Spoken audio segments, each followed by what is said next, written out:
اب آئیے چند ایک باتیں فلسطین کے حوالہ سے۔ یہ تو اسلامی نظریات پہ حملہ تھا جس کا میں نے جواب دیا۔ اب پاک دھرتی پہ حملہ ہے، اس کے حوالہ سے چند ایک باتیں۔ مسجد اقصی شریف،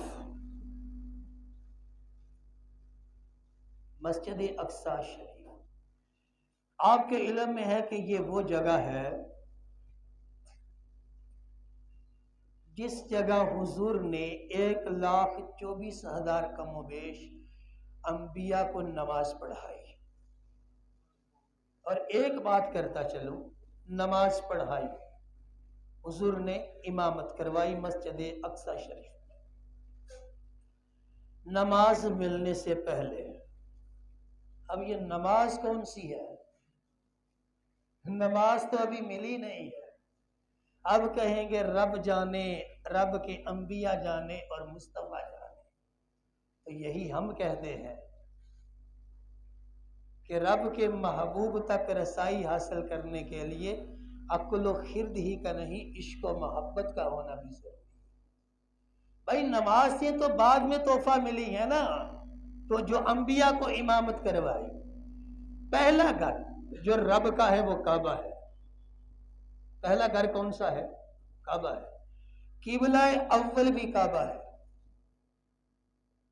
ہمارے ہاں کہا جاتا ہے قبلہ اول بیت المقدس، نہیں، بیت المقدس قبلہ ہے لیکن قبلہ اول جو ہے وہ کعبہ ہے۔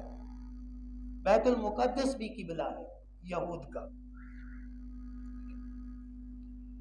اللہ اکبر کبیرہ۔ اب اس پر بات کروں، صرف 1-2 حدیث۔ 3 مساجد ایسی ہیں جن کی زیارت کا حضور نے خود حکم دیا۔ کیا معنی؟ کہ ان کی زیارت کی جائے تو ثواب ہوتا ہے۔ ہر مسجد کی زیارت کا بھی ثواب ہے سوائے مسجد درار کے، لیکن یہ 3 مساجد ایسی ہیں، مسجد حرام، مسجد نبوی اور مسجد اقصی بیت المقدس۔ حضرت ابو ذر رضی اللہ تعالی عنہ کہتے ہیں صرف صوفی صحابی نہیں ہے، انتہائی صوفی صحابی، تصوف کے اعلیٰ درجے پہ فائز ہیں۔ ان کا نظریہ یہ تھا کہ بیت المال نہیں ہونا چاہیے، جیسے حضور کی بارگاہ میں آتا ہے اور وہ چلا جاتا ہے، اسی طرح مسلمانوں کے پاس آئے تو مسلمان جمع نہ کریں، اللہ کے راستے میں دیتے رہے۔ انتہائی صوفی، اس لیے میں نے بولا ہے۔ آپ فرماتے ہیں کہ میں نے حضور سے پوچھا کہ یا رسول اللہ، روئے زمین پر سب سے پہلی مسجد کون سی؟ سرکار نے فرمایا مسجد حرام، کعبہ، کعبۃ المشرفہ۔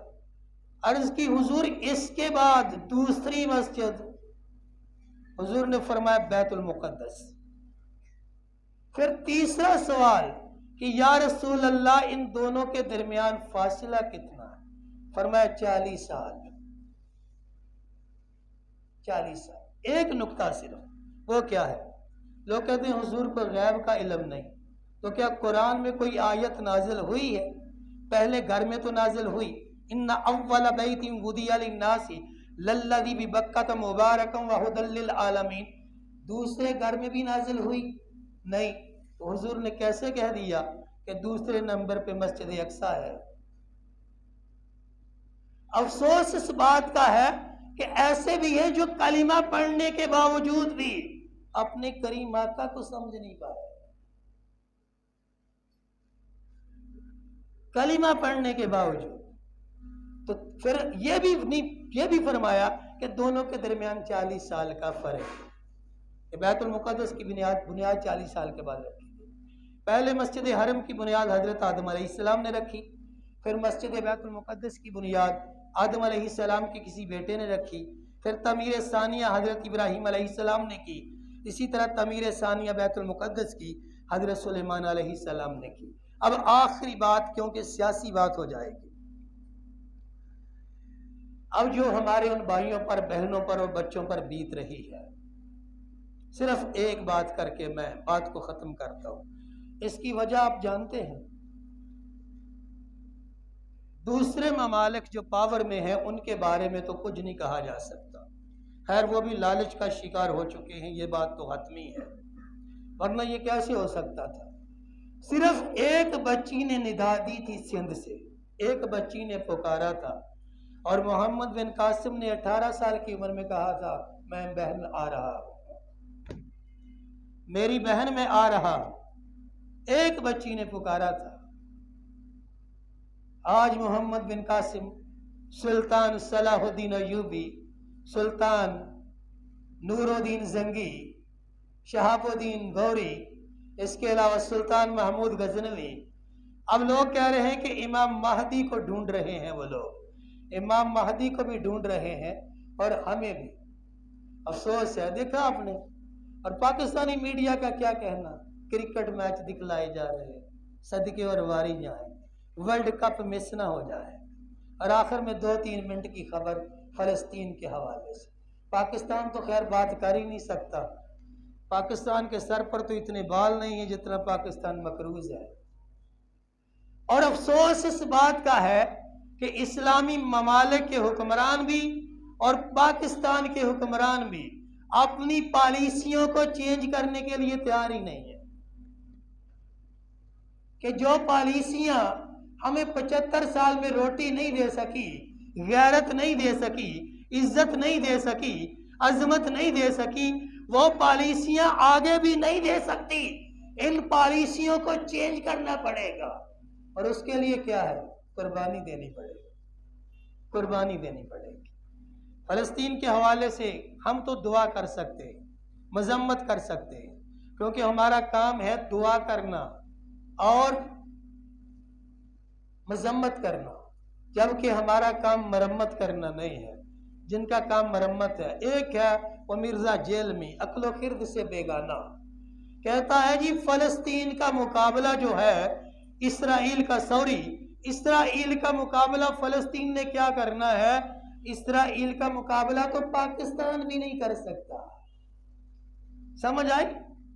پاکستان میں بیٹھ کے کیا کہہ رہا ہے کہ فلسطین نے مقابلہ کیا کرنا ہے، اس کا مقابلہ تو صرف چھوٹی سی تحریک ہے، تحریک حماس، اس نے چین سے، جس کے پاس ہے کچھ بھی نہیں بظاہر، یہودیوں کا سونا حرام کر دیا ہے رات کو، اور بات پاکستان کی کرتے ہو، حالانکہ عقل و خرد سے بیگانہ ہے، وہ خود آنکھوں سے دیکھ چکا ہے کہ پاکستان کے جاں بازوں نے 2 طیارے گرائے تھے، اپنی آنکھوں سے، ماضی کی بات نہیں ہے ابھی تو، بلکہ ماضی بعید نہیں، ماضی قریب کی بات ہے۔